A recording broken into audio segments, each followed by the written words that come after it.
Let's get real for a second. If you're a lawyer and you own your own law firm, then speaking from personal experience, I know that you deserve to travel. And no, I'm not talking about traveling to the refrigerator, grabbing a snack and coming back, which we're all guilty of. But I'm talking about traveling to somewhere exciting, traveling to somewhere refreshing, and breaking up the monotony when it comes to working behind a desk. Therefore, my goal with this video is to help you enjoy life a little bit more as the business owner / lawyer by sharing with you the little travel hack that I use in order to accumulate the travel points. In particular, I utilize my own law firm in order to accumulate those points in order for my wife and I to go travel. In fact, we actually used some of those points to travel to Mexico for free a few weeks ago, and the vacation was absolutely fantastic. Who said you couldn't enjoy life as a lawyer? A lot of people said that.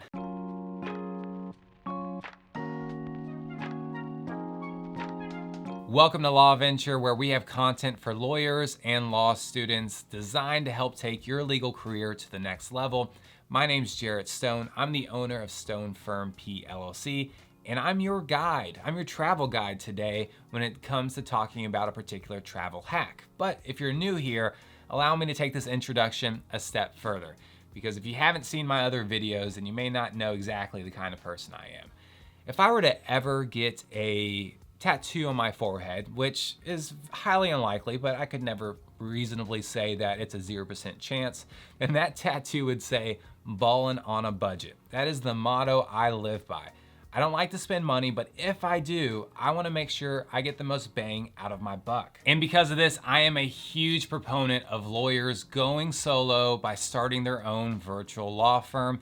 That way they can take their career to the next level, they can control their career, they can keep their expenses at the bare minimum while also maximizing their profits. So let's put aside the financial benefits when it comes to having a virtual law firm and focus on something that is not only relevant for this video, but something I think may be overlooked for all my hardworking law firm owners out there, which is that with a virtual law firm, you can practice virtually anywhere. It's in the name.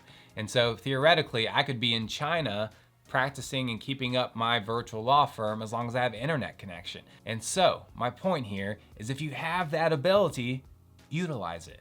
You don't want to have a virtual law firm that could virtually practice anywhere, but you just keep it at home and you're not really using that to your advantage, which is why we're talking about travel hacking. That way you can travel beyond the refrigerator and go somewhere exciting. And if you need to bring work with you, you're able to do that. So before talking about this travel hack, I want to be very clear about something. Like I said, it's all about balling on a budget for me. At the end of the day, I know that I'm gonna have to spend money in my business. I know I'm gonna have to spend money in my personal life as well. There's no getting around that. But the concept here that I really want you to understand, that way you don't think I'm conflicting myself with other videos, is that if you're gonna spend money, then do it wisely to where you do get the most bang for your buck. So if you're spending money for your law firm, the question is, what benefit are you getting whenever you are spending that money? You need to be asking the same question whenever you're spending money personally as well. That's where this travel hack comes into play, because the credit card stack that I have, they work in harmony with one another to accumulate the travel points so that the money that I spend is also working and accumulating those points itself. It's all behind the scenes because I have the credit cards in place, and that's making my life a whole lot easier. All right, so let's start talking about this credit card stack, keeping in mind a couple things. First, your credit card stack that's gonna work for your lifestyle is going to basically have to be a judgment call that you have to make. There is no objectively perfect credit card stack that's going to be perfect for absolutely everyone. And the second thing I wanna mention is that credit cards, they're always changing their perks, they're always changing their terms, they're always changing the opening bonuses when it comes to spending a certain amount of money in a certain amount of time in order to get a certain amount of bonus points. So what I plan on doing is highlighting some of the standout things that really draws me to each credit card, but I do recommend that you go down in the description, you click the link to the credit cards, and that way you can verify that everything is still up to date. So let's talk about the personal side of things by beginning with a credit card that I use in probably 80% of the purchases that I end up making. And it's a travel card by Chase. In particular, this Chase card is called the Sapphire Reserve. And it's definitely a premium card because to date, it costs $550 per year in order to have this card. And I got this card because it is a travel card in the purest sense. And whenever I crunched the numbers, at the end of the day, it seemed like a no-brainer in my situation. So let's cover some of those perks. In particular, their current promotional offer is that if you spend $4,000 in the first 3 months, then you'll receive 60,000 points. Yeah, that's a lot of points. But for me, a huge benefit of this card is I get 3x points for every dollar spent on travel and dining purposes. And the Chase Sapphire Reserve also gives you a $300 travel credit that you can use every single year. That's a huge perk, and Chase has actually done something that I think is pretty legit, which is because people haven't been traveling as much due to COVID, they've allowed that $300 travel credit to actually count towards groceries.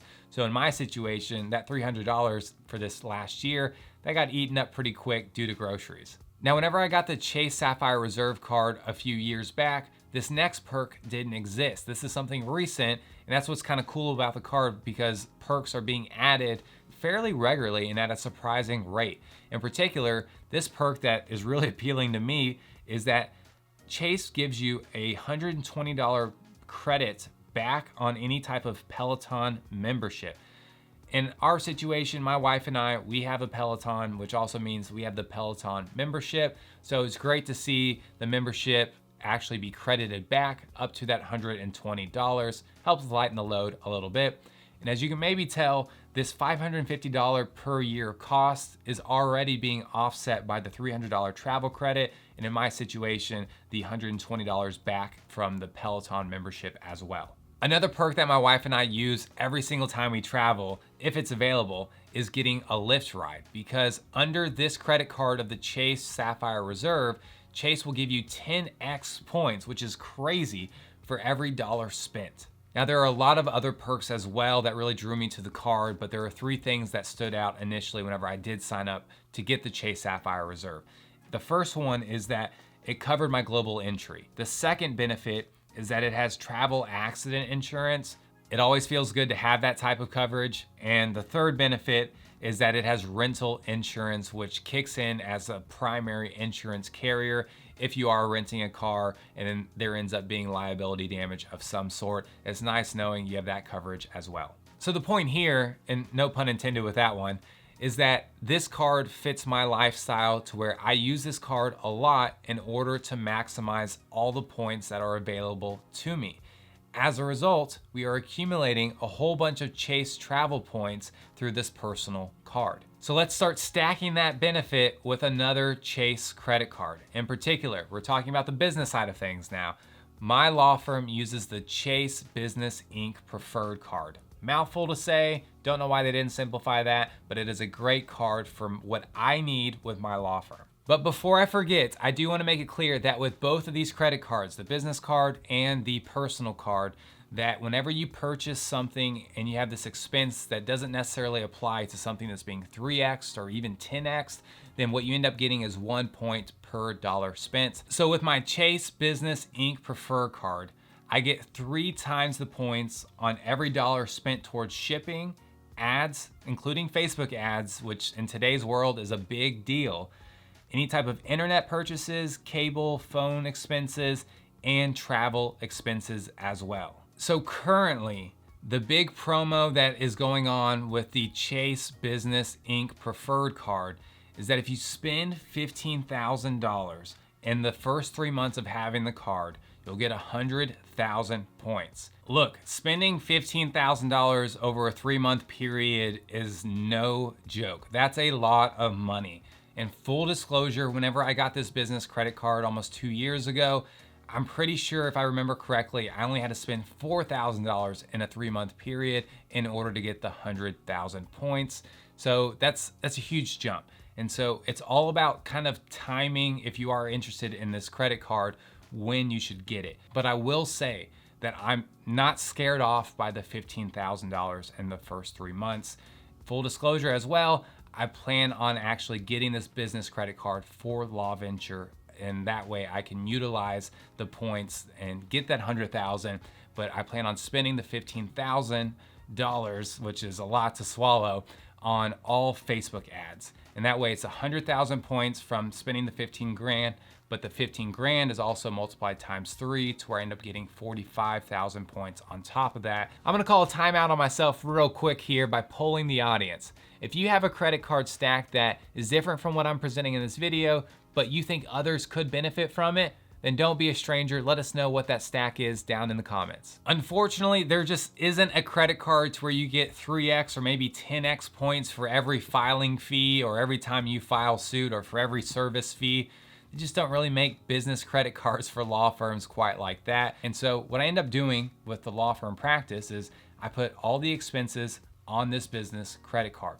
For example, if I spend $10,000 on an expert, then I end up getting, because unfortunately there aren't those 3x points for experts for some reason, I end up getting 10,000 points in that situation that ends up getting paid through the checking account. Those points start accumulating over time, and then what I can do, and this is the travel hack, this is why you've been watching the video, Chase now lets you transfer points from one account to another. That way you can accumulate all the points and have this huge stockpile of travel points that you can use at your leisure to your benefit. And Chase makes this transferring of points super easy. It's honestly kind of scary how easy it is to transfer points and to send them. And it's pretty instantaneous. Once you type in the information and you click the button in order to transfer it, then it just takes a couple minutes to click refresh on your personal account that you're sending the points to. And then there they are, you can see them and you can go enjoy them. So that's all I have for this video. If you have any questions, comments, thoughts, concerns, or just wanna say hi, leave that in the comment section down below. Obviously, don't forget to hit the like button. Obviously, don't forget to subscribe. And with all that said, I'll see y'all in the next video.